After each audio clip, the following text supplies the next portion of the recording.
ಮತ್ತು ವಿದ್ಯಾರ್ಥಿಗಳೇ, ಸೇತು ಬಂದ ಒಂದು ಕಾರ್ಯಕ್ರಮ ನಾವು ಯಾಕೆ ಮಾಡ್ತೀವಿ ಪ್ರತಿ ತರಗತಿಗೆ ಅಂದರೆ, ಹಿಂದಿನ ತರಗತಿಯಲ್ಲಿ ನೀವೇನು ಅಭ್ಯಾಸ ಮಾಡಿರ್ತೀರಿ ಅದನ್ನು ಎಷ್ಟರ ಮಟ್ಟಿಗೆ ತಿಳ್ಕೊಂಡಿರಿ ಮತ್ತು ಎಷ್ಟರ ಮಟ್ಟಿಗೆ ಅರ್ಥ ಆಗ್ಯದ ಅನ್ನೋದು ಮುಂದಿನ ತರಗತಿಗೆ ಅದು ಲಿಂಕ್ ಇರ್ತದೆ.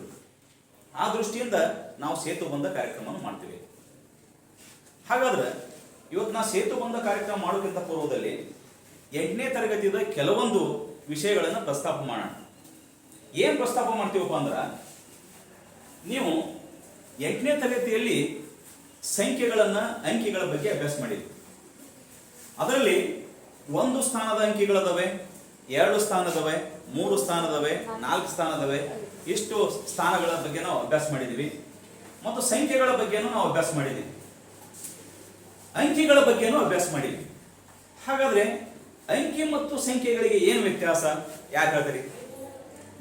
ಅಂಕಿ ಮತ್ತು ಸಂಖ್ಯೆಗಳು ಹೀಗಿದ, ಇದು ಅಂಕಿ, ಇದು ಸಂಖ್ಯೆ. ಏನು ಅಂಕಿ ಮತ್ತು ಸಂಖ್ಯೆ ಅಂದ್ರೆ? ಅಂಕಿ ಅಂದ್ರೆ ಯಾವಾಗಲೂ ಒಂದು ಸ್ಥಾನದ ಇರ್ತದೆ, ಒಂದು ಸ್ಥಾನದಲ್ಲಿ ಮಾತ್ರ ಇರ್ತದೆ. ಏನು ಒಂದು ಸ್ಥಾನದಲ್ಲಿ? 1 2 3 4 5 6 7 8 9 ಒಂದೇ ಒಂದು ಸ್ಥಾನವನ್ನು ಇರುವಂತದಕ್ಕೆ ನಾವೇನಂತ ಕರಿತೀವಿ ಅಂದ್ರೆ ಅಂಕಿಗಳು. ಎಸ್, ಅಂಕಿ ಅಂತ ಕರಿತೀವಿ. ಸಂಖ್ಯೆಗಳಂದ್ರ 2 ಸ್ಥಾನದಲ್ಲಿ ಇರ್ತವೆ. 2 ಸ್ಥಾನ ಎಲ್ಲಿಂದ ಸ್ಟಾರ್ಟ್ ಆಗ್ತದೆ? ಇದೇ ಅಂಕಿ ಮತ್ತು ಸಂಖ್ಯೆಗಳಿರುವಂತ ವ್ಯತ್ಯಾಸ. ಹಾಗಾದ್ರ ಇಂಥ ಅಂಕಿ ಮತ್ತು ಸಂಖ್ಯೆಗಳನ್ನ ಒಟ್ಟಿಗೆ ಕೂಡಿಸ್ಯಾರ. ಒಟ್ಟಿಗೆ ಕೂಡಿಸಿ ಏನ್ ಮಾಡ್ಯಾರ ಅಂದ್ರೆ ಒಂದು ಪದ್ಧತಿಯನ್ನು ಮಾಡ್ಯಾರ.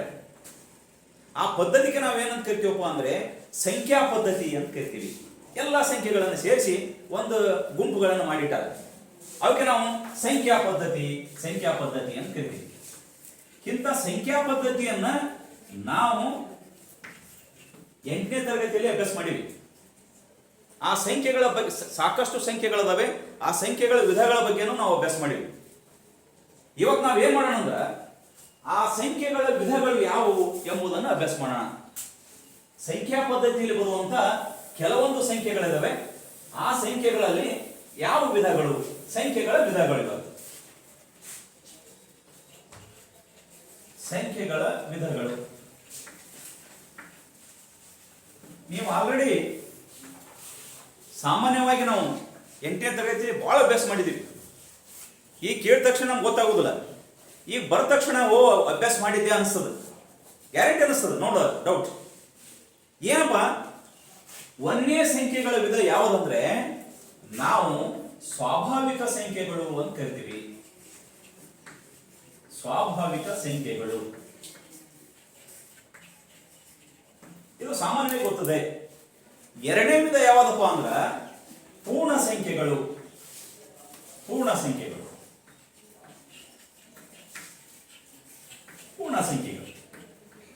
3ನೇ ವಿಧ ಯಾವುದಪ್ಪ ಅಂದ್ರೆ ಪೂರ್ಣಾಂಕಗಳು.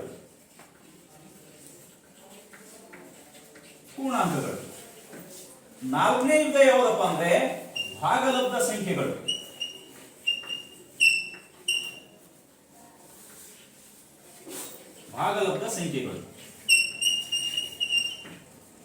5ನೇ ವಿಧ ಏನಂದ್ರೆ ಅಭಾಗಲಬ್ಧ ಸಂಖ್ಯೆಗಳು.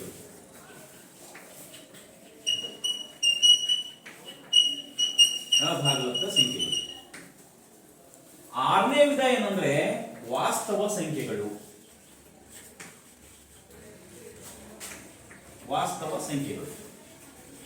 ಇನ್ನೂ ಸಾಕಷ್ಟು ವಿಧಗಳಿವೆ.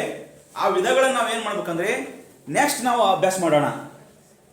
ಹಾಗಾದ್ರೆ ಇಷ್ಟು ಸಂಖ್ಯೆಗಳನ್ನು ನೀವು ಏನ್ ಮಾಡ್ತೀರಂದ್ರೆ ಅರ್ಥ ಮಾಡ್ಕೊಂಡ್ರೆ ನಮ್ಮ 9ನೇ ತರಗತಿಯ ಸಂಖ್ಯಾ ಪದ್ಧತಿ ಚಾಪ್ಟರ್ ಅತ್ಯಂತ ಸರಳ ಆಗ್ತದೆ. ನಾನು ಇಲ್ಲಿ ಒಂದು ಚಾರ್ಟ್ ರೆಡಿ ಮಾಡಿದ್ದೀನಿ. ಏನಪ್ಪ ಈ ರೀತಿ ಯಾವ್ಯಾವಪ್ಪ ಸಂಖ್ಯಾ ಪದ್ಧತಿಯಲ್ಲಿ ಬರುವಂತ ಸಂಖ್ಯೆಗಳು ವಿಧಗಳು. ಯಾವ ವಿಧಗಳಂದ್ರೆ 1 ಸ್ವಾಭಾವಿಕ ಸಂಖ್ಯೆಗಳು, 2 ಪೂರ್ಣ ಸಂಖ್ಯೆಗಳು, 3 ಪೂರ್ಣಾಂಕಗಳು, 4 ಭಾಗಲಬ್ಧ ಸಂಖ್ಯೆಗಳು, 5 ಅಭಾಗಲಬ್ಧ ಸಂಖ್ಯೆಗಳು, 6 ವಾಸ್ತವ ಸಂಖ್ಯೆಗಳಂತ. ಇವೆಲ್ಲ ಕಂಪಲ್ಸರಿ ನಿಮಗೆ ಗೊತ್ತಿರಬೇಕು.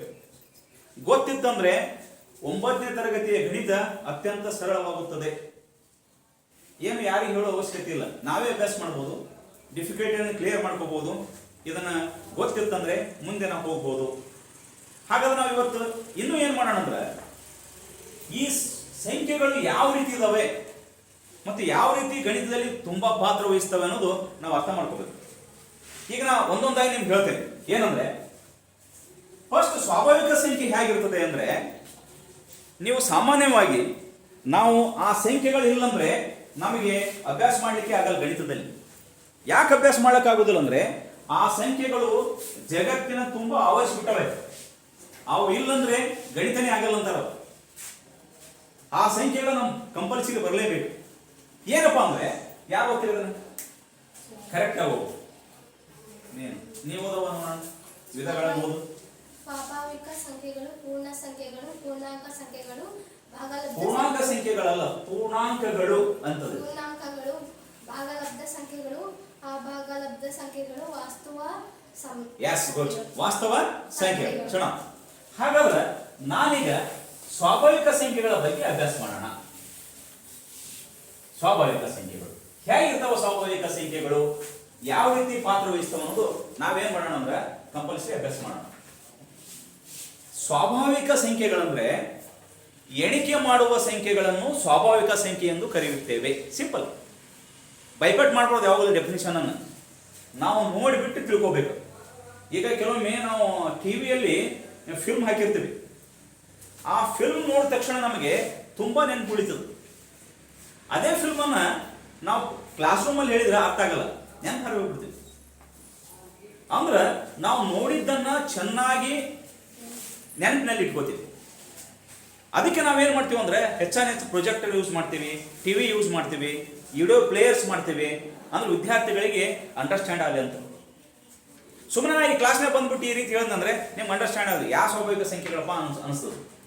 ಅವುಗಳನ್ನ ನಾವು ಡಿಸ್ಪ್ಲೇ ಮಾಡಿ ನೀಟಾಗಿ ಚಾರ್ಟ್ ಮುಖಾಂತರ ಹೇಳಿಬಿಟ್ರೆ ನಿಮ್ಗೆ ಏನಾಗ್ತದೆ ಅಂದ್ರೆ ಸರಳವಾಗಿ ಅರ್ಥ ಆಗ್ತದೆ. ಹಾಗಾಗಿ ಸ್ವಾಭಾವಿಕ ಸಂಖ್ಯೆಗಳಂದ್ರೆ ನಾವು ಏನ್ ಹೇಳಿದ್ರೆ ಎಣಿಕೆ ಮಾಡುವ ಸಂಖ್ಯೆಗಳು.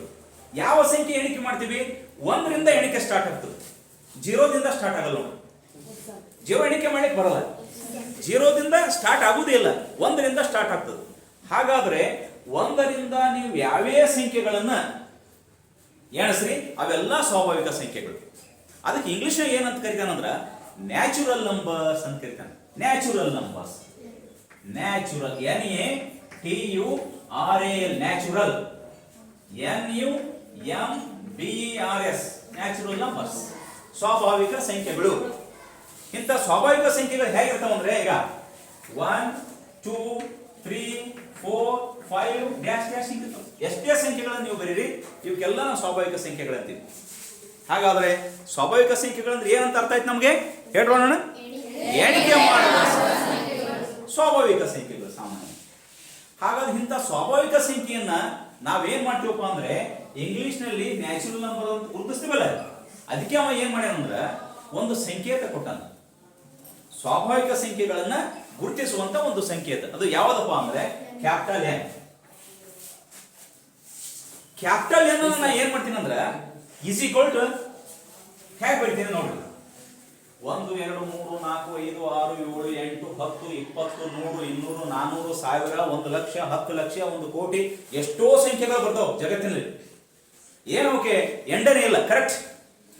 ಆ ಸಂಖ್ಯೆಗಳನ್ನ ವಿಜ್ಞಾನಿಗಳು ಏನ್ ಮಾಡ್ಯಾರಂದ್ರ ಗಣಿತ ತಜ್ಞರು ಎಲ್ಲಾ ಸೇರಿಸಿ ತಂದು ಬಿಟ್ಟು ಒಂದು ಗುಂಪು ಮಾಡಿ ಆ ಗುಂಪನ್ನೇ ಹಾಕಿಬಿಟ್ಟಾರ. ಒಂದು ಡಬ್ಬಿ ತಗೊಳ್ದ, ಡಬ್ಬೆ ತಂದು ಎಲ್ಲ ಫ್ರೂಟ್ಸ್ಗಳು ನಿಮ್ಗೆ ಬೇಕಾದ ವಸ್ತುಗಳನ್ನ ಹಾಕ್ತಿರಲ್ಲ, ಅಷ್ಟೊಂದು ಟ್ರಂಕ್ ಅದಕ್ಕೆ ಯೂಸ್ ಮಾಡ್ತಾರೆ. ಎಲ್ಲ ನಮ್ಮ ವಸ್ತುಗಳನ್ನ ಅದ್ರಾಗ ಇಟ್ಕೊಂಡ್ಬಿಡುದು. ಯಾಕೆ ಇಟ್ಕೊಳ್ದು? ಕಳ್ತವೆ, ಬೇಕಾದ ಸಿಗಲ್ಲ. ಆ ದೃಷ್ಟಿ ನಾವೇನ್ ಮಾಡ್ತೀವಿ ಅಂದ್ರೆ ಎಲ್ಲಾ ವಸ್ತುಗಳು ನಾವು ಹೇಗೆ ಟ್ರಂಕ್ ನಲ್ಲಿ ಹಾಸ್ಟೆಲ್ ಹಾಕಿ ನೀಟಾಗಿ ಇಟ್ಕೋತೀವೋ ಹಾಗೆ ಅವರು ಏನ್ ಮಾಡಿದಾರೆ ಅಂದ್ರೆ ಗಣಿತ ತಜ್ಞರು ಸ್ವಾಭಾವಿಕ ಸಂಖ್ಯೆಗಳು ಎಲ್ಲ ಹಿಡ್ಕೊಂಡ್ ಬಂದು ತಂದು ಒಂದು ಗುಂಪು ಮಾಡಿ ಗುಂಪಿನ ಹೋಗ್ಬಿಟ್ಟ. ಅದಕ್ಕೆ ಏನಂದ, ಇದು ಸ್ವಾಭಾವಿಕ ಸಂಖ್ಯೆಯ ಗಣ ಅಂದ. ಗಣ ಅಂದ್ರೆ ಗುಂಪುಗಳು. ಆ ಗುಂಪುಗಳನ್ನ ತಂದು ಅದ್ರಾಗ ಹಾಕದ. ಏನ್ ಹಾಕದ? N is equals, ಇದು ಗಣದ ಚಿಹ್ನೆ, ಹಿಂಗ್ ಹಾಕದ. 1, 2, 3, 4 ಡ್ಯಾಶ್ ಡ್ಯಾಶ್ ಡ್ಯಾಶ್ ಹಾಕಿ ಈ ಗಣ ಚಿಹ್ನೆ ಕ್ಲೋಸ್ ಮಾಡಿಬಿಟ್ಟ. ಇದಕ್ಕೆ ಏನಂದ್ರೆ ಸ್ವಾಭಾವಿಕ ಸಂಖ್ಯೆಯ ಗಣ ಅಂತ. ಇಷ್ಟೇ ಸಿಂಪಲ್. ಸ್ವಾಭಾವಿಕ ಸಂಖ್ಯೆಗಣ. ನಾವೇನ್ ಮಾಡ್ತೀನಿ ಅಂದ್ರೆ ಸ್ವಾಭಾವಿಕ ಸಂಖ್ಯೆ ಗಣ ಬರೆಯುವ ತಕ್ಷಣ ನೀವೇನ್ ಮಾಡ್ಬೇಕು, n is equals capital N is equals ಗಣದ ಚಿಹ್ನೆ ಹಾಕ್ಬೇಕು. 1ರಿಂದಲೇ ಸ್ಟಾರ್ಟ್ ಮಾಡ್ರಿ, 4ರಿಂದಲೇ ಸ್ಟಾರ್ಟ್ ಮಾಡ್ರಿ, 10ರಿಂದಲೇ ಸ್ಟಾರ್ಟ್ ಮಾಡ್ರಿ, ಎಷ್ಟರಿಂದಲೇ ಸ್ಟಾರ್ಟ್ ಮಾಡ್ರಿ. ಆದ್ರೆ 0 ಬಿಟ್ ಮಾಡ್ಬೇಕು. ಯಾಕೆ ಹೇಳ್ರಿ 0 ಬಿಟ್ ಮಾಡ್ಬೇಕು? ಯಾಕೆ ಯಾಕೆ ಬರೋದಿಲ್ಲ ಅಂದ್ರೆ 0 ಎಣಿಕೆ ಮಾಡ್ಲಿಕ್ಕೆ ಬರೋದಿಲ್ಲ. ನೋಡಿದ ತಕ್ಷಣ ಗೊತ್ತಾ 0 ಏನಾಗ್ತದೆ, ಎಣಿಕೆ ಮಾಡ್ಲಿಕ್ಕೆ ಬರಲ್ಲ. ಒಂದು ಮಾತ್ರ ಎಣಿಕೆ ಮಾಡ್ಲಿಕ್ಕೆ ಬರ್ತದೆ. ಆ ದೃಷ್ಟಿಯಿಂದ ನೋಡ್ರಿ, ಇದು ಸ್ವಾಭಾವಿಕ ಸಂಖ್ಯೆಯ ಗಣ. Capital N is equals dash dash 1 2 3 4 5 ಎಷ್ಟಾದ್ರೂ ಇರಲಿ, ಇದಕ್ಕೆ ನಾವು ಸ್ವಾಭಾವಿಕ ಸಂಖ್ಯೆಗಳ ಗಣ ಅಂತ ಕರಿತೀವಿ. ಇದು ಅಂಡರ್ಸ್ಟ್ಯಾಂಡ್ ಮಾಡ್ಕೋಬೇಕು. ಯಾರಾದ್ರೂ ಪ್ರಶ್ನೆ ಕೇಳ್ತಾರೆ, ಏನಪ್ಪಾ ಗಣಿತದಲ್ಲಿ ಸ್ವಾಭಾವಿಕ ಸಂಖ್ಯೆಗಳು ಕಲಿಸಿದ್ದಾರ? ಎಸ್, ಕಲ್ತು ಬಂದೀವಿ ಇವತ್ತು ಅಂತ. ಏನ್ ಹಂಗಂದ್ರೆ ಏನೂ ಇಲ್ಲ, ವೆರಿ ಸಿಂಪಲ್. ಎಣಿಕೆ ಮಾಡುವ ಸಂಖ್ಯೆಗಳನ್ನ ಸಿಂಪಲ್. ಹಾಗಾದ್ರೆ ಆ ಸಂಖ್ಯೆಯನ್ನ ಯಾವ ಅಕ್ಷರದಿಂದ ಗುರುತಿಸ್ತಾರೆ? ಸಂಕೇತದಿಂದ, ಕ್ಯಾಪಿಟಲ್ N ದಿಂದ ಗುರುತು. ಹಾಗಾದ್ರೆ ಇನ್ನೂ ಒಂದು ಪ್ರಶ್ನೆ ಮಾಡ್ತಾರೆ, ಹೌದಪ್ಪ ಎನ್ ಅಂತ ಹೇಳಿದೆ, ಎನ್ ಅಂದ್ರೆ ಏನು ಇಂಗ್ಲಿಷ್ನ್ಯಾಗ ಅಂತ ಕೇಳ್ತಾರೆ. ಎಲ್ಲರೂ ಹೇಳೋದು, ಅವ ಹೇಳ್ತಾನ, ಪುನೀತ್ ಹೇಳ, ಎನ್ ಅಂದ್ರೆ ಏನು? ಯಸ್, ಏನ? Natural numbers. ಎನ್ ಅಂದ್ರೆ ಏನು? ಎಸ್, ನ್ಯಾಚುರಲ್ ನಂಬರ್ ಅಂದ್ರೆ ಸ್ವಾಭಾವಿಕ ಸಂಖ್ಯೆ. ಎಷ್ಟು ನೀವು ಅರ್ಥ ಆಯ್ತಂದ್ರೆ ಮುಂದೆ ಬೈಪಟ್ ಮಾಡೋದು, ಇನ್ನೊಬ್ಬರಿಗೆ ಕೇಳುವುದು ಅವಶ್ಯಕತೆನೇ ಬರುವುದಿಲ್ಲ.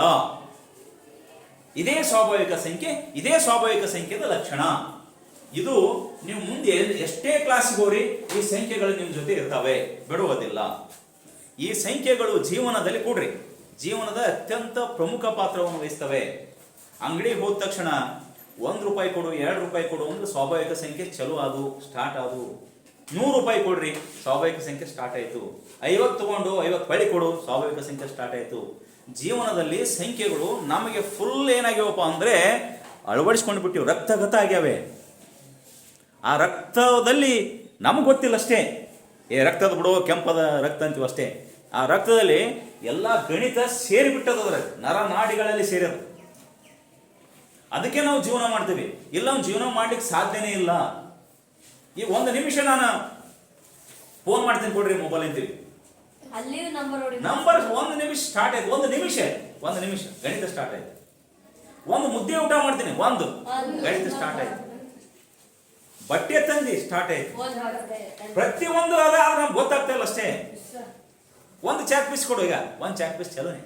ಅದ್ರ ಬಿಟ್ಟು ಎಲ್ಲಿರೋದನ್ನ ನೀವು ಏನು ಮಾತಾಡ್ಲಿಕ್ಕೆ ಆಗಲ್ಲ. ಪ್ರತಿಯೊಂದು ಜೀವನ ಬೆಳಗ್ಗೆ ಎದ್ದ ತಕ್ಷಣ ಅದೇ ಸ್ಟಾರ್ಟ್. ಗಣಿತ ಬಿಟ್ಟು ಜೀವನ ಇಲ್ಲ. ಆದ್ರೆ ನಮಗೆ ಅದ್ರ ಬಗ್ಗೆ ಅಷ್ಟು ಜ್ಞಾನ ಇಲ್ಲ. ಅದನ್ನ ಜ್ಞಾನವಂತರಾಗಿ ತಿಳ್ಕೋಬೇಕು. ಯಾರು ಗಣಿತದ ಪ್ರಕಾರ ಜೀವನವನ್ನು ಮಾಡ್ತಾರೆ, ಜೀವನದಲ್ಲಿ ಅತ್ಯಂತ ಸಿಸ್ಟಮೆಟಿಕ್ ಆಗಿರಬೇಕು. ಯಾವಾಗಲೂ ಕ್ಯಾಲ್ಕುಲೇಷನ್ ಮೈಂಡ್ ಇರಬೇಕು. ಒಂದಿಷ್ಟು ಹೋಯ್ತು ಒಂದಿಷ್ಟು ಬಂತು ಹಂಗಿರಬಾರ್ದು, ಕರೆಕ್ಟ್ ಇರ್ಬೇಕು. ಎಸ್, ಇದು ಇಷ್ಟು, ಇದು ಇಷ್ಟು, ಇದು ಇಷ್ಟು. ಗಣಿತ ಕೂಡಿಸೋದು, ಕಳೆಯೋದು, ಗುಣಾಕಾರ, ಭಾಗಕ್ಕೆ ಚಲುವುದು, ಸಂಖ್ಯೆಗಳು ಸ್ಟಾರ್ಟ್ ಆಗುತ್ತೆ. ಇದೇ ಸ್ವಾಭಾವಿಕ ಸಂಖ್ಯೆ, ಮತ್ತೇನಿಲ್ಲ. Yes, right. ಮುಂದೆ ಹೋಗೋಣ. ಇನ್ನೊಂದು ಸಂಖ್ಯೆ ಇದೆ. 2ನೇ ಸಂಖ್ಯೆ ಯಾವುದಪ್ಪ ಅಂದ್ರೆ ಪೂರ್ಣ ಸಂಖ್ಯೆ. ಸರಳದ ಪೂರ್ಣ ಸಂಖ್ಯೆ. ಪೂರ್ಣ ಸಂಖ್ಯೆಗಳು ಬಹುವಚನ. ಏನು ಪೂರ್ಣ ಸಂಖ್ಯೆಗಳಂದ್ರೆ? ಪೂರ್ಣ ಸಂಖ್ಯೆಗಳಂದ್ರೆ 0ವನ್ನು ಒಳಗೊಂಡಿರುವಂತಹ ಸ್ವಾಭಾವಿಕ ಸಂಖ್ಯೆಗಳಿಗೆ ಪೂರ್ಣ ಸಂಖ್ಯೆಗಳೆಂದು ಕರೆಯುತ್ತೇವೆ ಅಂತಾರೆ ಅವರು. ಏನಂತ ಕರೀತಾರೆ? 0ವನ್ನು ಒಳಗೊಂಡಿರುವಂತಹ ಸ್ವಾಭಾವಿಕ ಸಂಖ್ಯೆಗಳಿಗೆ ಪೂರ್ಣ ಸಂಖ್ಯೆಗಳೆಂದು ಕರೆಯುತ್ತೇವೆ. ಏನಿಂಗಂದ್ರೆ ಹಿಂಗಂದ್ರೆ ಏನೂ ಇಲ್ಲ, ನಮ್ಮ ಹತ್ತಿರ ಆಲ್ರೆಡಿ ಸ್ವಾಭಾವಿಕ ಸಂಖ್ಯೆಗಳು ಅದಾವ. ಇದ್ರ ಜೊತೆ ಒಂದು 0 ಸೇರಿಸ್ರಪ್ಪ ಅನ್ನಂಗೆ. ಎಷ್ಟು ಫಸ್ಟಿಗೆ 0 ಫಸ್ಟಿಗೆ ಇರ್ತದೆ ಯಾವಾಗಲೂ. 0 ಅಂದ್ರೆ ಶೂನ್ಯ. ಶೂನ್ಯ ಅಂದ್ರೆ ಎಣಿಕೆ ಮಾಡ್ಲಿಕ್ಕೆ ಬರಲ್ಲ. ಆದ್ರೆ ಅದು ಶೂನ್ಯ ಇಲ್ಲ ಅಂದ್ರೆ ಜಗತ್ತಾಗಲ್ಲ. ಪ್ರಪ್ರಥಮ ಬಾರಿಗೆ ಶೂನ್ಯವನ್ನು ಕಂಡುಹಿಡ್ಲಿಕ್ಕೆ ಭಾರತೀಯರು ತುಂಬಾ ಕಷ್ಟಪಟ್ಟಾರೆ. ಅಭ್ಯಾಸ ಮಾಡಿ ಅವ್ರ ಜೀವನವನ್ನೇ ತೆಗೆದು ಬಿಟ್ಟಾರ ಅವರು. ನಾವು ಅದನ್ನ ನೋಡಿ ನಾವು ಅಭ್ಯಾಸ ಮಾಡ್ಲಿಕ್ಕೆ ನಮ್ಗೆ ಆಗ್ತಾ ಇಲ್ಲ. ಪರಿಸ್ಥಿತಿ ಹೆಂಗಿರಬೇಕು? ನಮ್ಮ ದೇಶದಲ್ಲಿ ಶ್ರೇಷ್ಠ ಗಣಿತ ತಜ್ಞ ಇದ್ದ ಆರ್ಯಭಟ ಅಂತ, ಕೇಳಿರ್ಬೇಕು ಹೆಸರು. ಆರ್ಯಭಟ ಏನ್ ಮಾಡಿದಂದ್ರೆ ಒಂದ್ ದಿವಸ ತಮ್ಮ ಲ್ಯಾಬ್ ಅಂದ್ರೆ ನಾವೊಂದು ಲ್ಯಾಬ್ ಮಾಡಿ ಕೇಳ್ಬೋತದ, ಗಣಿತದ ಲ್ಯಾಬ್. ಎಸ್, ಅದೇ ದೊಡ್ಡ ಲ್ಯಾಬ್. ಪ್ರಯೋಗಾಲಯ, ಗಣಿತದ ಪ್ರಯೋಗಾಲಯದಲ್ಲಿ ಕೂತು ರಾತ್ರಿ ಅಭ್ಯಾಸ ಮಾಡ್ತಿದ್ರು. ಯಾವಾಗ ಅವ್ರು ಟೈಮ್ ಇರ್ತಿದ್ರು. ಹೀಗಾಗಿ ಒಂದು ಏನೋ ಕಂಡಿಡಿದಾರ. ನಾವೇನೋ ಸರಿಯಾಗಿ ಅಭ್ಯಾಸ ಮಾಡಿಲ್ಲ ಅಂದ್ರೆ ನಾವು ಏನು ಮಾಡ್ಲಿಕ್ಕಾಗಲ್ಲ. ಜೀವನದಲ್ಲಿ ಪರಿಶ್ರಮ ಪಡಲಿಲ್ಲ ಅಂದ್ರೆ ಏನೂ ಆಗಲ್ಲ. ವಿದ್ಯಾರ್ಥಿಗಳು ಪರಿಶ್ರಮ ಪಡಬೇಕು ಅಂದ್ರೆ ಮಾತ್ರ ನಾವೇನಾದ್ರೂ ಜೀವನದಲ್ಲಿ ಸಾಧನೆ ಮಾಡ್ಬೋದು. ಅವರು ಬೆಳಿಗ್ಗೆ ಅವ್ರ ಲ್ಯಾಬಲ್ಲಿ ಹೋದ್ರಂದ್ರೆ ರಾತ್ರಿ ಊಟ ಏನು ನೀರ ಏನೂ ಅವ್ರಿಗೆ ಗೊತ್ತೇ ಇರಲಿಲ್ಲ. ಆ ಪರಿಸ್ಥಿತಿಯಲ್ಲಿ ಅಭ್ಯಾಸ ಮಾಡ್ತಿದ್ರು. ಹೀಗಾಗಿ ಶೂನ್ಯವನ್ನು ಭಾರತೀಯರ ಕೊಡುಗೆ ಅಂತಾರ. ಶೂನ್ಯ ಕೊಟ್ಟಂತ ಕೊಡುಗೆ ಯಾರಿಗೆ ಸಲ್ತದನ್ನು ಭಾರತೀಯರಿಗೆ ಸಲ್ತದೆ. ಭಾರತ ದೇಶದ ಶ್ರೇಷ್ಠ ಗಣಿತ ತಜ್ಞನಾದಂತ ಆರ್ಯಭಟ ಏನ್ ಮಾಡಿದಂದ್ರೆ ಶೂನ್ಯವನ್ನು ಕಂಡುಹಿಡಿದ್ರು. ಅದು ಶೂನ್ಯ ಹೇಳ್ತದಂತೆ. ಅಲ್ಲಪ್ಪ ನೀವೆಲ್ಲ ಇದೀನಿಲ್ಲಲ್ಲ, ನೀವೆಲ್ಲ ವೇಸ್ಟ್ ಅಂತ ಶೂನ್ಯ. ನಾವೇ ಜೀರೋ ಬಿಡೋಲೆ ಅಂತೀವ. ಜೀರೋ ಇಲ್ಲ ಜಗತ್ತನೇ ಆತಿದ್ದಿಲ್ಲ ಅಂತ ಹೇಳ್ದ ಆರ್ಯಭಟ. ಯಾಕಂದ್ರೆ ಒಂದ್ರ ಜೊತೆ ಜೀರೋ ಬಂದ್ರೆ ಮಾತ್ರ 10 ಆಗ್ತದೆ. ಅದೇ ಅದರ ಸ್ಥಾನ ಉಲ್ಟಾ ಹೊಡೆದು ಹೀಗೆ ಬರೆದ್ರ ಇದ್ರ ಬೆಲೆ ಇರೋದು ಒಂದೇ ಆದ್ರು. ಅದೇ ಸೀದಾ ಬರೆದು ಬಿಟ್ರೆ 10 ಆಗ್ತದೆ. ನೀವು 1,000 ಬರಿಬೇಕಂದ್ರೆ ಜೀರೋ ಬೇಕು. 101 ಬರಿಬೇಕಾದ್ರೆ ಜೀರೋ ಬೇಕು. ಯಾಕೆ ಜೀರೋ ಬೇಕು? ಎರಡು ಸ್ಥಾನದ ಅಂಕಿಗಳು ಸ್ಟಾರ್ಟ್ ಆದವು ಅಂದ್ರ ನಿನಗೆ ಸ್ಟಾರ್ಟ್ ಐತೆ, ಜೀರೋ ಸ್ಟಾರ್ಟ್ ಐತೆ. ಜೀರೋ ಇಲ್ಲಿ ನಡೆಯಲ್ಲ. ಅದಕ್ಕೆ ಅದು ಅಂತೆ, ನೀವೇನು ಮಾಡಿದ್ರು ಕೆಲಸ ಆಗಲ್ಲ. ಕೇಳ್ರಿ, ನನ್ನ ಬಿಟ್ಟು ಏನೂ ಕೆಲಸ ಇಲ್ಲ ಜಗತ್ತಿನಲ್ಲಿ. ನೀ ಎಲ್ಲ 1, 2, 3, 4 ದೊಡ್ಡವ ಅನ್ಬೋದು. ನೀನ್ ದೊಡ್ಡವಲ್ಲ, ಫಸ್ಟ್ ನಾನು ದೊಡ್ಡವ. ಯಾಕ ನಾ ಇಲ್ಲ ನೀವು ನಡೆಯಲ್ಲ. ಹೌದಲ್ಲ? ಎಸ್, ನಾನು ತಗೊಂಡೆ ನೀ ಮುಂದೆ ಹೋಗ್ಬೇಕು. ನಡೆಯೋದಿಲ್ಲ ಅದು. ಅದಕ್ಕೆ ಅವ್ರು ಏನಂತಾರಂದ್ರೆ ಅದಕ್ಕೆ ಜೀರೋವನ್ನು ಏನ್ ಮಾಡ್ಯಾರಪ್ಪ ಅಂದ್ರೆ ಪೂರ್ಣ ಸಂಖ್ಯೆಗಳಲ್ಲಿ ಸೇರಿಸಿದ್ದಾರೆ. ಪೂರ್ಣ ಜೀರೋ ಪೂರ್ಣ. ಅದಕ್ಕೆ ಇಂಗ್ಲಿಷ್ ನಾಗ ಏನಂತ ಕರೀತಾರಂದ್ರೆ whole numbers. Whole numbers. Yes, whole numbers. First ಅಕ್ಷರ ಏನದ? ಡಬ್ಲ್ಯೂ. ಡಬ್ಲ್ಯೂ ಇದೆ ನೋಡ್ರಿ. ಡಬ್ಲ್ಯೂ ಅಕ್ಷರದಿಂದ ಗುರುತಿಸ್ತೀವಿ ಅದನ್ನು. ಡಬ್ಲ್ಯೂ ಅಂದ್ರೆ ಹೋಲ್ ನಂಬರ್ಸ್, ಪೂರ್ಣ ಸಂಖ್ಯೆಗಳು. ಅದರ ಗಣ ಬರಿ ಅಂತ ಹೆಂಗ್ ಬರೀಬೇಕಂದ್ರೆ ಈಗ ಡಬ್ಲ್ಯೂ ಇಸ್ ಈಕ್ವಲ್ 0, 1, 2, 3, ಎಸ್ ಬರೀಬಹುದು. ಹೀಗೆ ಜೀರೋವನ್ನು ಒಳಗೊಂಡಿರುವಂತ ಸ್ವಾಭಾವಿಕ ಸಂಖ್ಯೆಗಳಿವೆ. ಅವುಗಳಿಗೆ ನಾವು ಏನಂತ ಕರಿತೀವಪ್ಪ ಅಂದ್ರೆ ಪೂರ್ಣ ಸಂಖ್ಯೆಗಳು ಎಂದು ಕರೆಯುತ್ತೇವೆ. ಆ ಪೂರ್ಣ ಸಂಖ್ಯೆಯ ಗಣವನ್ನ ಡಬ್ಲ್ಯೂ ಎಂಬ ಅಕ್ಷರದಿಂದ ಗುರುತಿಸ್ತೇವೆ. ಡಬ್ಲ್ಯೂ ಇಸ್ ಈಕ್ವಲ್ಸ್ ಈ ರೀತಿ ಬರೀಬೇಕು. ಕ್ಲಿಯರ್ ಬರೀಬೇಕು. ಡಬ್ಲ್ಯೂ ಇಸ್ ಈಕ್ವಲ್ 0, 1, 2, 3, ನೀ ಯಾವುದೇ ಎಣಿಕೆ ಸಂಖ್ಯೆಗಳನ್ನು ಹಾಕೋ. ಇವುಗಳಿಗೆ ನಾವು ಏನೆಂದು ಕರೆಯುತ್ತೇವೆ? ಪೂರ್ಣ ಸಂಖ್ಯೆಗಳು. Hole numbers. ಎಸ್, ಇಂಗ್ಲಿಷ್ ನಲ್ಲಿ ಹೋಲ್ ನಂಬರ್ಸ್. ಸಾಮಾನ್ಯವಾಗಿ ನಾವು ಯಾಕೆ ನಾನು ಈ ಎನ್ ಡಬ್ಲ್ಯೂ ಹೋಲಿಸ್ತೀವಿ ಅಂದ್ರೆ ಈ ಸಂಖ್ಯೆಗಳನ್ನ ಇಂಗ್ಲಿಷ್ದಿಂದ ಟ್ರಾನ್ಸ್ಲೇಷನ್ ಮಾಡಿದ್ದೇವೆ. ಅದಕ್ಕೆ ಕನ್ನಡದಲ್ಲಿ ನಾವೇನು ಹೇಳ್ತೀವಪ್ಪ, ಸ್ವಾಭಾವಿಕ ಸಂಖ್ಯೆಗಳ ಅಂದ ತಕ್ಷಣ ಅದಕ್ಕೆ ಎನ್ ಅಂತೀವಿ.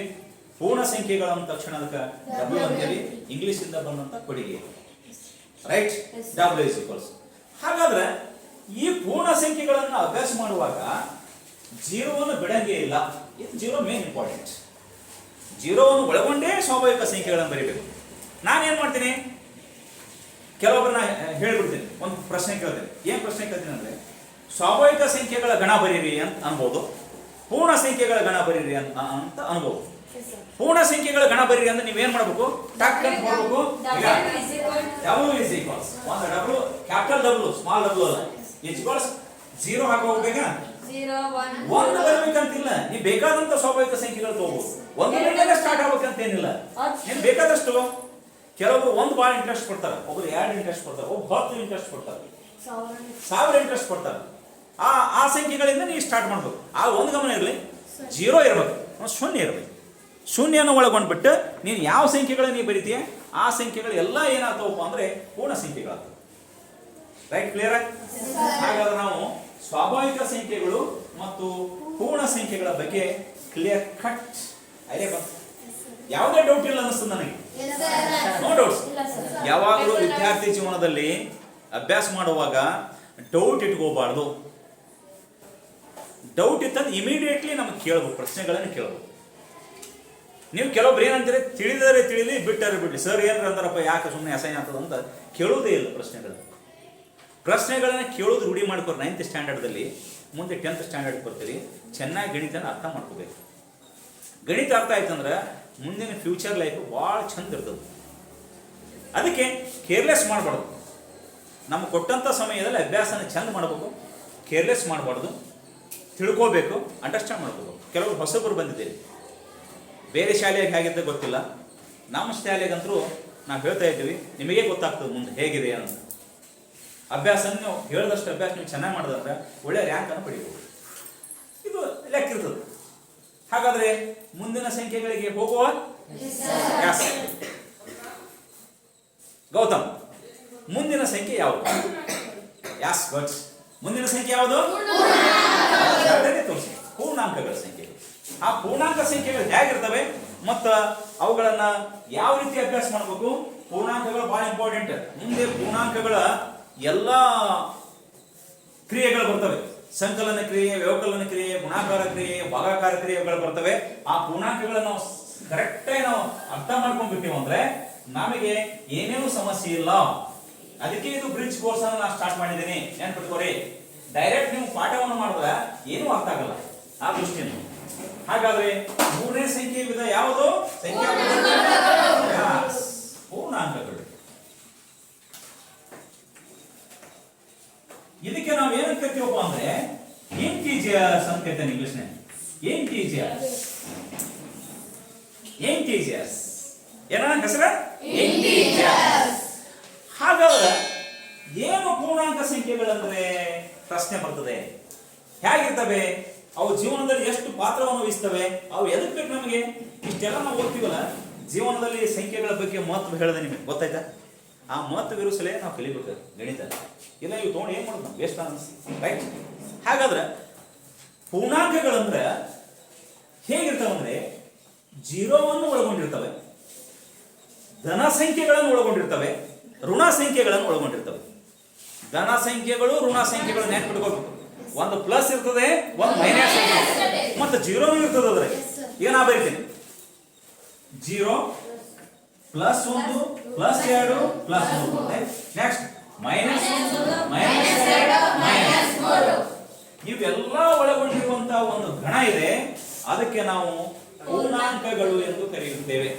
ಆಗ ಒಂದು ಸಿಸ್ಟಮೆಟಿಕ್ ಒಂದು ಈಸಿ ಮೆಥಡ್ ಹೇಳ್ತೀನಿ ಕೇಳಿ. ಹೀಗೆಲ್ಲ ಬಿಡಿ ಬಿಡಿಯಾಗಿ ಬರೆಯಿದೆ, ನಾನು ಕೂಡಿಸಿ ಬರ್ಬಿಡ್ತೇನೆ. ಹ್ಯಾಂಗ್ ಕೂಡಿಸಿ ಬರೀತೀನಿ ಅಂದ್ರೆ, ಈ ಪೂರ್ಣಾಂಕಗಳನ್ನ ಫಸ್ಟ್ ಅಕ್ಷರ ಯಾವ್ದಪ್ಪ? ಐ. ಎಸ್, ಐ ದಿಂದ ಗುರುತಿಸಲ್ಲ. ಇದೊಂದು ವಿಶೇಷತೆ, ಐದಿಂದ ಗುರುತಿಸಲ್ಲ. ಯಾಕೆ ಐದಿಂದ ಗುರುತಿಸ್ತದ ಅಂದ್ರ, ಈ ಇಂಟಿಜರ್ಸ್, ಈ ಪೂರ್ಣಾಂಕಗಳು ಜರ್ಮನ್ ಭಾಷೆಯಿಂದ ಉತ್ಪತ್ತಿಯಾಗಿದಂತೆ. ಜರ್ಮನಿ ಅಂತ ಒಂದು ದೇಶ ಅದು ಗೊತ್ತಾ ನಿಮಗೆ? ಆ ದೇಶದ ಅಲ್ಲಿ ಇದನ್ನ ಕಂಡು ಹಿಡಿದ್ರೆ ಫಸ್ಟ್ ಬಾರಿಗೆ ಆ ಜರ್ಮನ್ ಭಾಷೆಯ ಝಲನ್ ಎಂಬ ಸಂಕೇತದಿಂದ ಗುರುತಿಸ್ತೇವೆ ಅಂತ ಹೇಳಿದರು. ಝಲನ್ ಹೆಸರು ನೋಡಿ, ಝಲನ್ ಝಲನ್ ಝಲನ್ ಎಂಬ ಸಂಕೇತದಿಂದ ಬರೆಯುವ ಸಲುವಾಗಿ ಇದರ ಮೊದಲ ಅಕ್ಷರ Z ಎಂದು ಬರೆಯುತ್ತದೆ. Z is equals dash dash 0, +1 +2 +3 -1 -2 ಎಷ್ಟಾದ್ರೂ ಬರೀಬಹುದು. ಆದ್ರೆ ಕೆಲವೊಂದು ಇಂಪಾರ್ಟೆನ್ಸ್ ಕೊಡ್ತಾರೆ. ಏನ್ ಇಂಪಾರ್ಟೆನ್ಸ್ ಅಂದ್ರೆ ಈಸಿ ಮೆಥಡ್. ಇಷ್ಟೆಲ್ಲ ಬಿಡಿ ಬಿಡಿ ಆಗುವುದೇ ಸರಳ ವಿಧಾನದಿಂದ ಬರಿಬಹುದಲ್ಲ, ಇನ್ನೂ ಸರಳ ವಿಧಾನದಿಂದ ನಾವು ಗುರುತಿಸಬಹುದಲ್ಲ ಅಂತಾರೆ. ಏನ್ ಸರಳ ವಿಧಾನ ಅಂದ್ರೆ ನೋಡಿ, ಸರಳ ವಿಧಾನ ಎಲ್ಲರೂ ಗಮನವಿಟ್ಟು ನೋಡ್ರಿ, ಬರ್ಕೊಳ್ಳಿಕ್ಕೆ ಜಾಸ್ತಿ ಇಂಟ್ರೆಸ್ಟ್ ಪಡಬೇಡ್ರಿ, ಆಮೇಲೆ ಬರಿ ಅಂತ್ರಿ. ತಿಳಿದಂದ್ರೆ ತಾನಾಗಿ ಮನೆಗೆ ನಾವು ಬರ್ಕೋಬಹುದು, ಹೋಮ್ವರ್ಕ್ ಮಾಡ್ಬೋದು.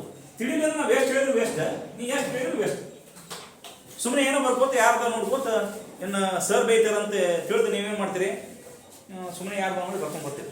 ಯಾವಾಗಲೂ ಗಣಿತ ಸ್ವಂತ ಬುದ್ಧಿಯಿಂದ ಬಿಡಿಸ್ಲಿಕ್ಕೆ ಕಲೀರಿ. ಎಷ್ಟು ಬರ್ತದೆ ಅಷ್ಟೇ ಟ್ರೈ ಮಾಡಿ. ಮುಂದೆ ಏನಾಗ್ತದಂದ್ರೆ ತಾನಾಗಿ ತಾನಾಗಿ ತಾನಾಗಿ ತಾನಾಗಿ ತಾನೇ ಬಂದ್ಬಿಡ್ತದೆ. ತಾನಾಗಿ ನೀವು ಮಂದಿ ನೋಡ್ಲಾಕತ್ತೆ ಅಂದ್ರೆ ಗಣಿತ ಒಟ್ಟೆ ತಿಳಿದಿಲ್ಲ ನಿಮ್ಗೆ. ಮತ್ತು ಇನ್ನೊಬ್ರು ಯಾರ್ದಾರು ನೀವು ನೋಡಿದಂದ್ರೆ ತಿಳ್ಕೊಂಡ್ಬಿಟ್ಟು ಬಿಡಿಸ್ಕೋಬೇಕು. ತಿಳಿದು ಸ್ಟೆಪ್ಗಳು, ಈ ಸ್ಟೆಪ್ ಹೆಂಗೆ ಬತ್ತು ಹೇಳು, ಈ ಸ್ಟೆಪ್ ಹೆಂಗೆ ಬತ್ತು ಹೇಳು, ಈ ಸ್ಟೆಪ್ ಹೆಂಗೆ ಬತ್ತು ಹಿಂಗೆ ಹೇಳ್ತಾರೆ. ಅಂದ್ರೆ ಮಾತ್ರ ಗಣಿತ ಅರ್ಥ ಆಗ್ತದೆ. ಸುಮ್ಮನೆ ಅವ್ರು ಏನು ಹೇಳ್ತಾರೆ ಅದೇ ಬರ್ಕೊಂಬಂದ್ರೆ ನಿಮ್ಗೆ ಅರ್ಥ ಆಗಲ್ಲ. ಇದು ಗಮನ ಇಡಿ, ಕ್ಲೀನ್ ಅಬ್ಸರ್ವೇಷನ್. ಅವ ನಾನೇನು ಮಾಡ್ತೀನಿ ಅಂದ್ರೆ Z is equals ಹಿಂಗೆ ಬರೀ ಬದಲಿ 0, +or -1 ನೋಡೋದು, +or-1. ಯಾಕಂದ್ರೆ ಈ +1 -1 ಸೇರಿಸಿ ಬರ್ತೀನಿ, ಈ +2 -2 ಸೇರಿಸಿ ಬರ್ತೀನಿ, +or -2. Plus or minus 3 plus or minus 4 dash dash. ಇವಕ್ಕೆ ನಾವು ಪೂರ್ಣಾಂಕಗಳು ಎಂದು ಕರೆಯುತ್ತೇವೆ. ಪೂರ್ಣಾಂಕಗಳು ಅಂತ ಹೇಳುತ್ತೇವೆ. ಪೂರ್ಣಾಂಕಗಳು ಹೇಗಿರ್ತವೆ? ಜೀರೋವನ್ನು ಒಳಗೊಂಡಿರ್ತದೆ, ಧನ ಸಂಖ್ಯೆಗಳಿರ್ತವೆ, ಋಣ ಸಂಖ್ಯೆಗಳಿರ್ತವೆ. ಅದನ್ನು ಕೂಡಿಸಿ ಬರೀತೀವಿ. ಒಮ್ಮೆ ಏನಾಯ್ತಂತೆ, ಒಂದು ಊರಾಗ ಇಬ್ರು ಸ್ನೇಹಿತರಿದ್ರು. ಸ್ನೇಹಿತರ ಮಧ್ಯದಲ್ಲಿ ಜಗಳ ಸ್ಟಾರ್ಟ್ ಆಯ್ತು. ಏನು ಸ್ಟಾರ್ಟ್ ಆಯ್ತು ಅಂದ್ರೆ, ನಾ ಮೇಲೂ ನೀ ಮೇಲು ಇರ್ತದೆ ಸಾಮಾನ್ಯವಾಗಿ. ನಾನೇ ಹೆಚ್ಚು ನೀನೇ ಹೆಚ್ಚು ಅಂತ ಇರ್ತದೆ. ನಾನು ಹೆಚ್ಚಪ್ಪ, ನಾ ಭಾರಿ ಜಾಣ, ನೀನು ಹೆಚ್ಚಪ್ಪ, ನೀ ಕಡಿಮೆಪ್ಪ, ಹಿಂಗೆಲ್ಲ ಇರ್ತದೆ. ಅವಾಗ ಜಗಳ ಸ್ಟಾರ್ಟ್ ಆಯ್ತು. ಜಗಳ ಸ್ಟಾರ್ಟ್ ಆದ್ರೆ ಯಾರು ಹತ್ತಿರ ಹೋಗ್ತಾರೆ? ಊರಿನ ಮುಖಂಡರ ಹತ್ತಿರ ಹೋಗ್ತಾರೆ. ಫಸ್ಟ್ ಊರ ಹಳ್ಳಿಗಳಲ್ಲಿ ಊರಿನ ಮುಖಂಡರ ಹತ್ತಿರ ಹೋಗ್ತಾರೆ. ಈ ನ್ಯಾಯನ ಬಗೆಹರಿಸಪ್ಪ ಅಂತ ಕರ್ಕೊಂಡು ಹೋಗ್ತಾರೆ ಇಲ್ಲ? ಇಬ್ಬರು ಸೇರಿ ಹೋದ್ರು. ಅವ ಊರಿನ ಮುಖಂಡ ಸ್ವಲ್ಪ ಜಾಣಿದ್ದ, ಕೂಡಪ್ಪ ಜಾಣಿದ್ದ. ಏನು ಜಾಣಿದ್ನಂದ್ರೆ, ನಾನು ಹೆಚ್ಚು ನೀನು ಹೆಚ್ಚೆತ್ತ ಬಂದಾರ, ಇದು ಭಾಳ ಕಷ್ಟಪ್ಪ ಅಂದವ. ಯಾರಿಗೆ ಸಮಾಧಾನ ಮಾಡ್ತಿ? ಇವಳು ಜಾಣೆ ಅಂತಾಳ, ಅವಳು ಜಾಣೆ ಅಂತಾಳ. ಇವನು ನಾನೇ ಜಾಣ ಅಂತಾನ, ಇವನು ನಾನೇ ಜಾಣ ಅಂತಾನ. ಇವನು ನಾನು ತಪ್ಪಿಲ್ಲ ಅಂತಾನೆ, ನಂದೇ ತಪ್ಪಿಲ್ಲ ಅಂತಾನ. ನೀವು ಅಷ್ಟೆಲ್ಲ ಕೇಳಿದ್ರೆ ಯಾರಲ್ಲಿ ತೊಗೊಂಡಾರ? ನಾ ತೊಗೊಂಡಿಲ್ಲ, ನೀ ತೊಗೊಂಡಿಲ್ಲ. ಯಾರು ತೊಗೊಂಡಾರ ಗೊತ್ತಿಲ್ಲ. ಇದೇ ಶಬ್ದ ಬರ್ತಾವ. ನನಗೆ ಗೊತ್ತಿಲ್ಲ ರೀ, ನೋಡಿಲ್ಲ. ಯಾಕ ಮತ್ತೆ ಸುಮ್ಮನೆ ಹೇಳೋದು ಯಾಕೆ ಪಕ್ಕೀರ್ತೀನಿ ಅಂತ ಗೊತ್ತಿದ್ರು ಹೇಳೋದು. ಹಿಂಗೆ ನಡೆದು ಊರಿನ ಮುಖಂಡ ಹತ್ರ ಹೋದ್ರು. ಬರೆಯಪ್ಪ ನಿಮ್ಮ ನ್ಯಾಯನ ಬಗೆಹರಿಸ್ತೀನಿ ಬರಿ ಅಂತ. ಆ ಹೋದ ತಕ್ಷಣ ಕುಂದ್ರಿ ಕೆಳಗೆ ಅಂತ ಕುಂದ್ರಿಸಿದ. ಒಂದು ಚೇರ್, ಇಬ್ಬರಿಗೆ ಚೇರ್ ಹಾಕಿ ಕುಡಿಸ್ದ. ಹಿಂಗೆ ಕುಡಿಸ್ದ. ಎಲ್ಲಿ ಕುಡಿಸ್ದ? ಚೇರ್ ಹಾಕಿ ಕುಡಿಸ್ದ. ಕರೆಕ್ಟ್, ಚೇರ್ ಹಾಕಿ ಕುಡಿಸ್ದ. ಯಾರು ಕುಡಿಸಿದ್ರು? ಚೇರ್ಮನ್, ಊರಿನ ಚೇರ್ಮನ್, ಮುಖಂಡ. ಒಬ್ಬರ ಕೈಯಾಗ ಒಂದು -1 ಸಂಖ್ಯೆ ಕೊಟ್ಟ, ಇನ್ನೊಬ್ಬರು ಕೈಯಾಗ +1 ಸಂಖ್ಯೆ ಕೊಟ್ಟ. ಒಂದು ಹಿಂಗೆ ಕೊಟ್ಟ, ಒಂದು -1 ಕೊಟ್ಟ, ಒಂದು +1 ಕೊಟ್ಟ. ಹೇಳ್ಕೊರಿಪ್ಪ ಒಂದು. ಅವ್ರಿಗೆ ಗಾಬರಿ ಬಿಟ್ರು. ಏನೋ ಕೇಳಕ್ ಬಂದು ಏನು ಹೇಳ್ತಾನಲ್ಪ ಒಂದು. ನಾವೇನೋ ನ್ಯಾಯ ಕೇಳಕ್ ನಾವು ಬಂದೀವಿ, +- ತೊಗೊಂಡು ನಾವೇನು ಮಾಡ್ಬೇಕಂದ್ರೆ, ನೀವು ತೋರಿ ಸುಮ್ಮನೆ ಅಂದವ. ತೋರಿ ಇವೆರಡು ಕೂಡಿಸ್ರಿ ಅಂದವ. ಒಂದು ಪ್ಲಸ್ ಒಂದು ಮೈನಸ್ ಕೂಡಿಸ್ರಪ್ಪ. ಕೂಡಿಸಿ ಇದು ನ್ಯಾಯನ? ಅವ್ರಿಗೆ ಅನಿಸ್ತದ ನ್ಯಾಯನ ಇದು? ಯಾವ ಪ್ಲಸ್ ಮೈನಸ್ ಹೊರಿ ಅಂತ ಎದ್ದದ ಹೇಳ್ಬೇಡ್ರಿ, ಕೂಡ್ರಿ ಕೆಳಗೆ. ನಿಮ್ಮ ನ್ಯಾಯ ಬಗೆಹರಿಸ್ತೀನಿ ಕೂಡ್ರಿ ಅಂತ. +- ಕೂಡಿಸ್ರಿ ಅಂತ. ಕೂಡಿಸ್ಲಿಕ್ಕೆ ಬರಲ್ಲ ಅವ್ರಿಗೆ. ನಾ ಕೂಡಿಸಿ ಹೇಳ್ತೀನಿ ನೋಡ್ರಿ. ಒಂದು ಪ್ಲಸ್ ಒಂದು ಮೈನಸ್ ತಗೊಂಡ, ಒಂದು ಪ್ಲಸ್ ಕೂಡಿಸ್ದ. ಇದ್ರ ರಿಸಲ್ಟ್ ಹೇಳ್ರಿ ಅಂತ. ನ್ಯಾಯಾಧೀಶ ಮುಖಂಡ, ಇದ್ರ ರಿಸಲ್ಟ್ ಹೇಳಪ್ಪ ಅಂತ. ಹೇಳಿ ರಿಸಲ್ಟ್ ಹೇಳ. ಯಾರು ಹೇಳ್ತೀರಿ ರಿಸಲ್ಟ್? ಎಷ್ಟು ನೋಡಿ. ಕನ್ಫ್ಯೂಸ್ ಹೆಂಗದ ನೋಡಿ, ಕನ್ಫ್ಯೂಸ್ ಹೆಂಗದ ನೋಡಿ. ಎಷ್ಟು ಕನ್ಫ್ಯೂಸ್ ಹೆಂಗದ. ನಾನು 8ನೇ ತರಗತಿಯಲ್ಲಿ ಏನು ಹೇಳಿದೆ ಅಂದರೆ, ವಿಜಾತಿ ಚಿಹ್ನೆ ಇದ್ದಾಗ ಕಳಿಬೇಕಂತ ಹೇಳಿ. ನೆನ್ಪಟ್ಟಿ, ವಿಜಾತಿ ಚಿಹ್ನೆ ಇದ್ದಾಗ ಏನು ಮಾಡ್ಬೇಕಂತ ಹೇಳಿ? ನಾವು ದೊಡ್ಡ ಸಂಖ್ಯೆ ಚಿಹ್ನೆ ಬರಿಬೇಕಂತ ಹೇಳಿ. ಚಿಹ್ನೆಗಳು ಎಂಥವದವು? ವಿಜಾತಿ ಚಿಹ್ನೆ ಅದು. ಏನು ಮಾಡ್ಬೇಕು? ಒಂದಾಗ ಒಂದು ಕಳೆದ್ರೆ ಎಷ್ಟು? ಆನ್ಸರ್ 0. ಮತ್ತೇನು ಮಾಡ್ದ? ಇನ್ನೂ ಇವ್ರು ಸಮಾಧಾನ ಆಗಲಿಲ್ಲ. ತಡಿಯವರಿಗೆ ಸಮಾಧಾನ ಮಾಡೇ ಲೆಕ್ಕ ಬಿಡಿಸೋಣ ಅಂದವ. ಒಬ್ಬರ ಕೈಯಾಗ -2 ಕೊಟ್ಟ, ಇನ್ನೊಬ್ಬರ ಕೈಯಾಗ +2 ಕೊಟ್ಟ. 2 ಕೂಡಿಸ್ರಿ ಅಂತ. ಮತ್ತೇನು ಮಾಡ್ದ? 2 ಕೂಡಿಸ್ರಿ. ಇದು ಆನ್ಸರ್ ಎಷ್ಟು ಬರ್ತದೆ ಹೇಳ? ಮತ್ತೊಂದು ಸಂಖ್ಯೆ ಕೊಟ್ಟ, 0 ಬರ್ಲಕತ್ತು. ಅಷ್ಟನ್ನಟ್ಲೆ ಅವ್ರಿಗೆ ಅರ್ಥ ಆಗಿಬಿಡ್ತದೆ. ಅರ್ಥನೇ ಆಗ್ಬಿಡ್ತವೆ. ನ್ಯಾಯ ಸಿಕ್ತ್ರಿ, ನಾವು ಹೋತೀವಿ ಒಂದು.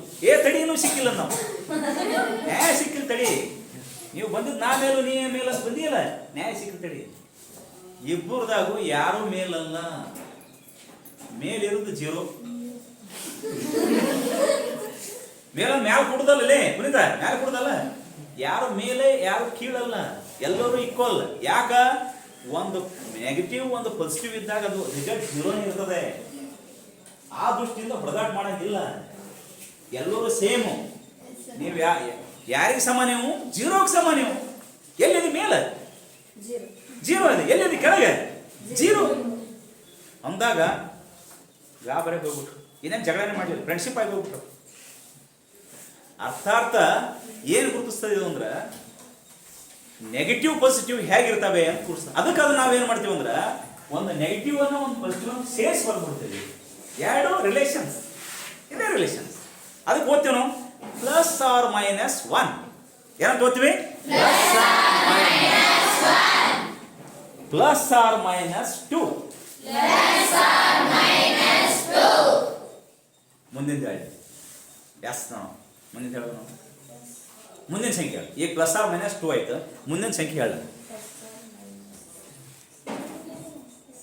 ಹಾ ಹೇಳಪ್ಪ. Plus or minus 3. Yes simple.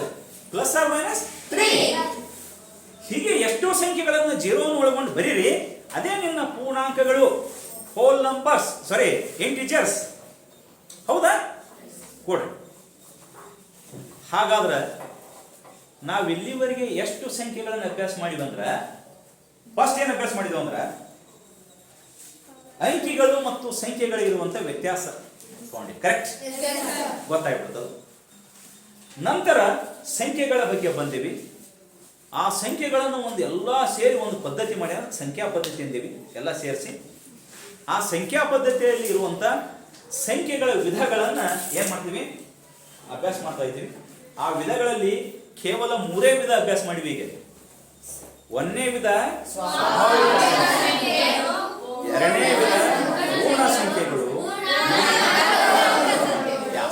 Correct. ಹಾಗಾದ್ರೆ ಎಷ್ಟು ಮಟ್ಟಿಗೆ ನಮ್ಗೆ ಅರ್ಥ ಆಯ್ತು? ಎಷ್ಟು ಮಟ್ಟಿಗೆ ನಮ್ಗೆ ಅರ್ಥ ಆಯ್ತು? ಹೋಮ್ವರ್ಕ್ ಮಾಡಬಹುದಲ್ಲ? ಎದ್ದಿಲ್ಲವ ನೀವು? ಸ್ವಾಭಾವಿಕ ಸಂಖ್ಯೆಗಳನ್ನು ಯಾವ ಅಕ್ಷರದಿಂದ ಗುರುತಿಸ್ತಾರೆ? ಅವರಷ್ಟೇ ಹೇಳ್ಬೇಕು. ನಾ ಯಾರಿಗೆ ಕೇಳ್ತೀನಿ ಅವ್ರು ಅಷ್ಟೇ ಹೇಳ್ಬೇಕು. ಸುಮ್ಮನೆ ಸರ್ ಅಂತ ತಲೆ ಕೈ ಹತ್ಬಾರ್ದು. ನೀ ಹೇಳ. ನಿನ್ನ ಹೆಸರೇನಪ್ಪ? ಲಿಖಿತ್. ಸ್ವಾಭಾವಿಕ ಸಂಖ್ಯೆಯನ್ನು ಯಾವ ಅಕ್ಷರದಿಂದ ಗುರುತಿಸ್ತಾರೆ? ಎಲ್ಲರೂ ಸೇರ ಕೊಡ್ಬೋದು, ಅವ್ರವ್ರು ನೋಡ್ಬಾರ್ದು. ಯಾವ ಅಕ್ಷರ? ಎಂತ ಎನ್ನ? Very good. ಕ್ಯಾಪಿಟಲ್ ಎನ್ ಅಕ್ಷರದಿಂದ ಗುರುತಿಸ್ತವೆ. ಹಾಗಾದ್ರೆ ಎನ್ ಅಂದ್ರೆ ಏನು ಹೇಳ್ತೆ? ಹಾ ತಡಿ ಹೇಳ್ತಾಳೆ. Good good. ಈಗ ಐಡಿಯಾ ಬರ್ಲಕ್ಕಿ. ಸ್ವಲ್ಪ ಸುಮ್ ಕುಂತಿದ್ಲು, ಈಗ ಬಂತು. ಎನ್ ಅಂದ್ರೆ ನ್ಯಾಚುರಲ್. ಸ್ವಾಭಾವಿಕ ಸಂಖ್ಯೆಗಳು ಹೇಗಿರ್ತವೆ? ಎಸ್ ಲಕ್ಷ್ಮಿ ಅಲ್ಲ ನಿನ್ನ ಹೆಸರೇನು? ಹಾ ಹೇಳ. ಸ್ವಾಭಾವಿಕ ಸಂಖ್ಯೆಗಳು ಹೇಗಿರ್ತಾವ?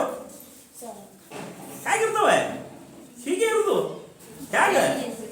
ಒಂದರಿಂದ ಚಲೋ ಇರ್ತಾವ ಅಷ್ಟೇ. ಎಣಿಕೆ ಮಾಡ್ಲಿಕ್ಕೆ ಬರ್ತಿರ್ತವೆ. ಅವೇ ಸ್ವಾಭಾವಿಕ ಸಂಖ್ಯೆಗಳು. ಹೌದಲ್ಲಪ್ಪ? ಎಸ್ ವೆರಿ ಗುಡ್ ಸಣ್ಣ. ಗುಡ್. ಯಾವ್ದಲ್ಲ ನೀನು? ಎಸ್. ಪೂರ್ಣಾಂಕಗಳನ್ನು ಯಾವ ಸಂಖ್ಯೆಯಿಂದ ಗುರುತಿಸ್ತಾರೆ? ಎಷ್ಟು? ಡಬಲ್. ನಾ ಹೇಳುವಂತ ಪ್ರಶ್ನೆಗಳ ಫಸ್ಟ್ ಅರ್ಥ ಮಾಡ್ಕೋಬೇಕು. ನಾ ಕೇಳಿದ್ದು ಪೂರ್ಣ ಸಂಖ್ಯೆ ಕೇಳಿಲ್ಲ, ಪೂರ್ಣಾಂಕಗಳು ಹೇಳಪ್ಪ. ಪೂರ್ಣಾಂಕಗಳು ಯಾವ ಅಕ್ಷರದಿಂದ ಗುರುತಿಸ್ತವೆ? Z ದಿಂದ ಗುರುತಿಸ್ತವೆ. ಹಾಗಾದ್ರೆ ಇಂಗ್ಲಿಷ್ನ ಪೂರ್ಣಾಂಕಗಳು ಏನಂತ ಕರೀತಾರೆ? ಏನಂತ ಕರೀತಾರೆ? ಹಾಗಾದ್ರೆ ಇಂಟಿಜರ್ಸ್ ಅಂದ್ರೆ ಆಯ್ ಬರ್ಬೇಕಾಗಿತ್ತಪ್ಪ. ಯಾಕೆ ನೀವು Z ಅಂತ ಬೈತಾ ಇದೀಯ? ಒಬ್ರು ಹೇಳ್ಬೇಕು. ಹೇಳ. ಜರ್ಮನ್ ಭಾಷೆಯ ಜಲನೆಂಬ ಸಂಕೇತದಿಂದ ಬಂದ ದೃಷ್ಟಿಯಿಂದ ನಾವು Z ಅಕ್ಷರದಿಂದ ಕರೆಕ್ಟ್ ಹೇಳ. ಹಾಗಾದ್ರೆ ಮುಂದಿನ ಸಂಖ್ಯೆಗಳನ್ನು ಮತ್ತೆ ಮುಂದಿನ ವಿಧಗಳನ್ನು ಮುಂದಿನ ತರಗತಿಯಲ್ಲಿ ಮಾಡೋಣ. ಇವುಗಳಿಗೆ ಹೋಮ್ವರ್ಕ್ ಮಾಡ್ಕೊಂಡು ಬರಬೇಕು. ಏನು ಹೋಮ್ವರ್ಕ್ ಮಾಡ್ಕೊಂಡು ಬರಬೇಕಂದ್ರೆ ಸ್ವಾಭಾವಿಕ ಸಂಖ್ಯೆ ಎಂದರೇನು ಡೆಫಿನೇಷನ್ ಬರಬೇಕು, ಅದರ ಸಂಕೇತ ಬರೀಬೇಕು. ಪೂರ್ಣ ಸಂಖ್ಯೆಗಳ ಡೆಫಿನೇಷನ್ ಬರೀಬೇಕು, ಸಂಕೇತ ಬರೀಬೇಕು. ಪೂರ್ಣಾಂಕಗಳ ಡೆಫಿನೇಷನ್ ಬರೀಬೇಕು, ಸಂಕೇತ ಬರೀಬೇಕು. ಹಿಂಗೆ ಗಿಡದ ಚಿಹ್ನೆ ಪ್ರತಿಯೊಂದು ಹಾಕೊಂಡು ಬರಬೇಕು. Yes clear? ನಾ ಅರ್ಥ ಆಗ್ಯದ ಅಂತ ತಿಳ್ಕೊಂಡಿದ್ದೀನಿ. ಅರ್ಥ ಆಗಲೇಬೇಕು. ಅರ್ಥ ಆಗಲೇಬೇಕು. ಅರ್ಥ ಆಗಲಿಲ್ಲ ಮುಂದಿನ ಕ್ಲಾಸ್ ಅರ್ಥ ಆಗಲ್ಲ. ಅದಕ್ಕೆ ಇನ್ನೊಂದು ಚೂರು ಮನೆಯಲ್ಲಿ ಹೋಮ್ವರ್ಕ್ ಮಾಡಿದ್ರೆ ಅಂದರೆ ಪೂರ್ಣ ಅರ್ಥ ಆಯ್ತು. ಅಭ್ಯಾಸ ಮಾಡ್ಕೊಂಬರ್ರಿ. ಯಾಸ? ಹಾಗಾದ್ರೆ ಇವತ್ತಿನ ಕ್ಲಾಸ್ ಇಲ್ಲಿಗೆ ಮುಗಿಸ್ತೇನೆ. ನೆಕ್ಸ್ಟ್ ಮುಂದಿನ ಕ್ಲಾಸನ್ನು ನಾಳೆ ತಗೋತೀನಿ. ಸರಿನಾ? Okay, thank you.